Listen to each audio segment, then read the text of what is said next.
저는 개인적으로 영장 집행은 불가능할 거라고 생각하거든요. 절대로 달려들어서 지금처럼 경호관들을 끌어내고 그렇게 해서 마지막 단계까지 끌어내고 2박 3일 동안 지켜서 그 다음에 관저를 압수수색하고 대통령을 체포할 거다. 이런 시나리오는 불가능하다는 거죠. 그런 이야기를 하는 사람들은 실질적으로 불가능하다는 거죠. 결국은 이 양쪽 다 대치하다가 끝날 그런 상황이에요. 결론이 어떻게 나든지 굉장한 후유증이 있을 수밖에 없는 사안이에요. 그런데 오늘 아침에 정진석 비서실장은 마약 사범 잡듯이 잡아서는 되겠냐. 현직 대통령인데 직무 정지가 됐지만 방어권 행사를 보장해 줘야 된다. 그러니까 내가 제안하기에는 잘 협의해서 특혜를 주라는 게 아니라 제3의 장소 또는 뭐 방문 조사 이런 거 하면 어떻겠냐라고 이제 대국민 호소문 냈거든요. 근데 그 다음에 나온 속보가 윤석열 대통령 측 대통령 비서실장 상의한 적 없다. 요거예요. 지금 대통령 비서실은 윤석열 대통령의 업무를 지원하는 것이 아니고 최상목 대통령 권한대행을 지원하고 있어요. 예. 그리고 그에 대해서 충실하게 업무를 수행하고 있다면 최상목 권한대행의 뜻을 충실히 지금 말씀하고 계시는 거라고 보죠. 오, 그러면 대통령이랑 소통한 게 아닐 것이다. 이 형식적이든 실질적이든 대통령의 입장에서 지금 대통령 비서실장과 협의를 해서 이런 이야기를 해달라고 할 수가 없어요.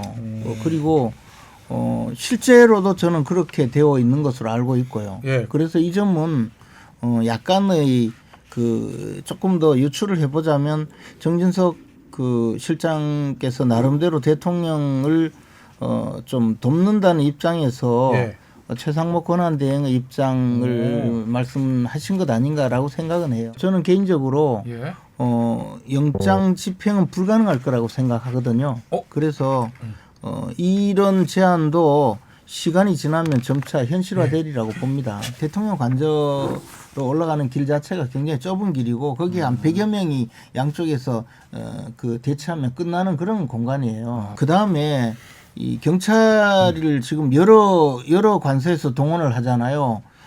서울경찰청, 경기남부, 경기북부, 인천 이렇게 해서 동원을 하면 지휘체계에 상당한 일종의 말하자면 지휘체계 혼란이 많이 오고 그분들이 나서서 죽기 살기로 내가 저쪽에서 총기를 휴대하고 있는데도 달려들어서 경호관 하나를 체포해서 오겠다 이렇게 할 수가 없는 지휘체계라는 거죠. 그러니까 결국은 이 양쪽 다 대치하다가 끝날 그런 상황이에요. 저는 이런 상황임을 스스로 다 알기 때문에 결국은 기관 간의 협의를 통해서 이 문제를 해결할 수밖에 없다고 수없이 이야기했는데 뭐 그렇게 잘 안 듣더라고요.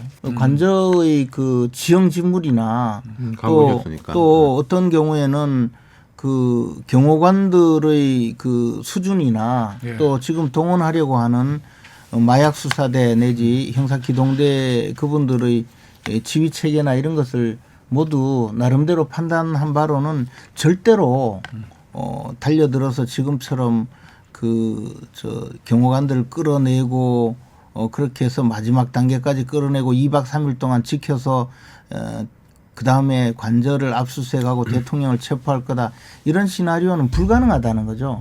그런 이야기를 하는 사람들은 실질적으로 불가능하다는 거죠. 예를 들어 취객을 체포한 경찰관이 당연히 취객이 행패를 부리니까 현행범으로 체포를 하는데 미란다 원칙, 그러니까 당신은 변호사를 선임할 수 있다라는 이 미란다 원칙을 고지하지 않았다고 해서 그 경찰을 폭행한 취객이 공무집행방해가 해당되지 않고 무죄 선고를 받거든요.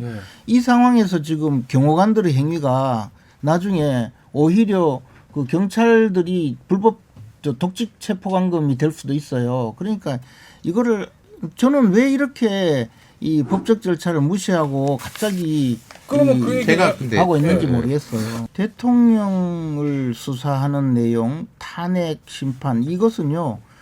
이 결론이 어떻게 나든지 굉장한 후유증이 있을 수밖에 없는 사안이에요. 그러면 수사기관은 적어도 논란이 없는 방법으로 최대한 적법 절차를 먼저 갖추지 않으면 수사의 정당성 자체에 문제가 생긴다는 거죠. 알겠습니다. 그럼 결국은 이제 특검으로 정리하는 게 제일 좋다. 경찰로 이관할까 아니면 공수처가. 그렇죠. 근데 특검은 여야가 합의가 돼야 되잖아요. 제가 보기에는 민주당이 너무 단세포적으로 늘 반응을 하니까 잘 될 일도 늘 망치거든요. 저는 민주당이 지금이라도 정말 이 사건 수사를 네. 제대로 해서 진실을 밝히자는 생각이 있다면 내란죄에 관련된 특검법을 네. 여야 합의로 충분히 할 수 있다고 봐요. 근데 갑자기 외환죄까지 집어넣었잖아요. 그것은 이제 윤석열 정부에서 아마 그 북한을 끌어들여서 계엄을 선포하려고 하는 시도가 있었을 거라는 예단으로 그것까지 수사에 넣어서 그 여론을 환기시키고 그것으로 더 정치적 목적을 달성하려고 하는 것 같은데 비유하자면 이 음식이 짜요, 너무 매워요, 뭐 이렇게 이야기하니까 음식 갖고 오면서 소금하고 그 고춧가루 빼고는 독약을 집어넣어서 준 거죠. 그런 평가라고 봐요. 그러니까 저는 민주당도 정말 기본으로 좀 돌아갔으면 좋겠어요. 그래서 우리나라 정치가 사실 한 달이면 조선왕조 500년보다도 더 역동적이고 맞아요. 바뀌어요. 그래서 그만큼 정치 현실 앞에는 누구든지 겸손하고 네. 겸허해야 해요.